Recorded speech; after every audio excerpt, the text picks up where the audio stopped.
அஸ்ஸலாமு அலைக்கும் வரஹ்மத்துல்லாஹி வபரகாத்துஹு. அனுமதி கோருதலின் அவசியம்.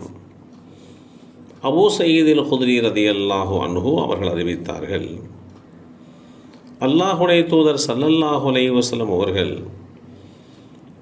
அனுமதி கோருதல் என்பது 3 முறையாகும் என்று குறிப்பிட்டார்கள். இந்த செய்தி ஸஹீஹ் முஸ்லிமில் 4353 என்ற எண்ணிலே பதிவு செய்யப்பட்டிருக்கிறது. நம்முடைய வீடல்லாத அடுத்தவருடைய வீட்டுக்குள்ளே நுழைவதற்கு முன்பாக அவர்களிடம் அனுமதி பெற்று உள்ளே வாருங்கள் என்ற அனுமதி கிடைத்தால்தான் அந்த வீட்டுக்குள்ளே நுழைய வேண்டும். அப்படி அனுமதி கொடுப்பதற்காக வேண்டி அந்த வீட்டிற்கு அருகாமையிலே போய் நின்று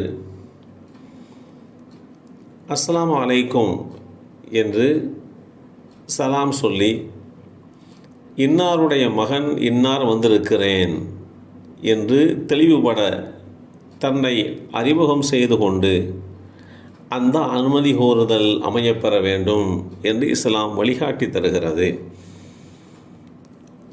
கதவு தட்டப்படுகிறது.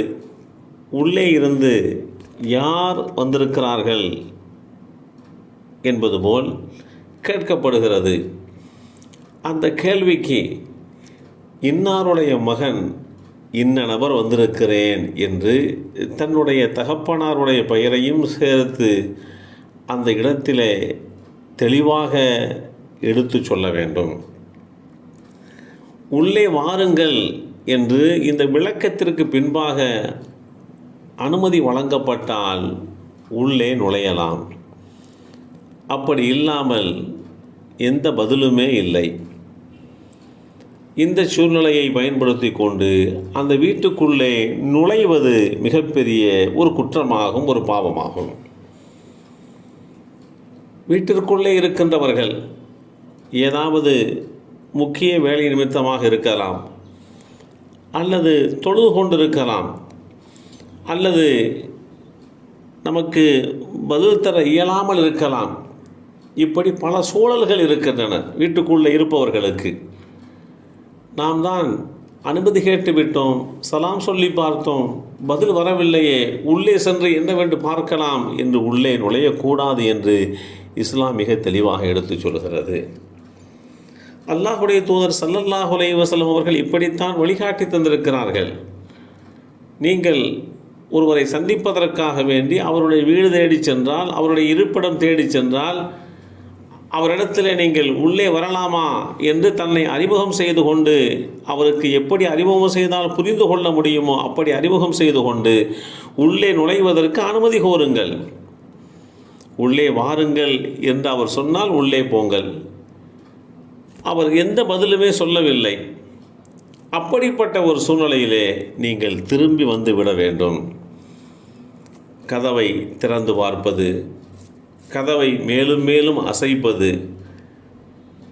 பலமாக கதவை தட்டுவது, ஜன்னல் வழியாக வந்து கதவை தட்டுவது, அந்த சாவியினுடைய துவாரத்தின் வழியாக உள்ளே நோட்டமிடுவது, இதுவெல்லாம் மிகப்பெரிய குற்றச் செயல் என்பதை இஸ்லாம் மிக தெளிவாக எடுத்து சொல்லியிருக்கிறது. ஒருவரை சந்திப்பதற்காக வேண்டி செல்கின்ற போது அவரிடத்திலே தான் வருகின்ற அந்த செய்தியை முன்கூட்டியே சொன்னால் அவருடைய பல அலுவல்களுக்கு செல்கின்ற அந்த பணியை ஒதுக்கி வைத்து கொண்டு நமக்காக வேண்டி காத்திருப்பதற்குண்டான ஒரு சாத்தியம் இருக்கும். அல்லது இந்த நேரத்தில் நீங்கள் வருகின்றீர்களா, சற்று தாமதித்து வாருங்கள், நான் வெளியிலே புறப்பட்டு கொண்டிருக்கிறேன் என்று சொல்லி அவர் அவகாசத்தை எடுத்துக்கொள்வதற்கு ஒரு வாய்ப்பை கொடுக்கலாம்.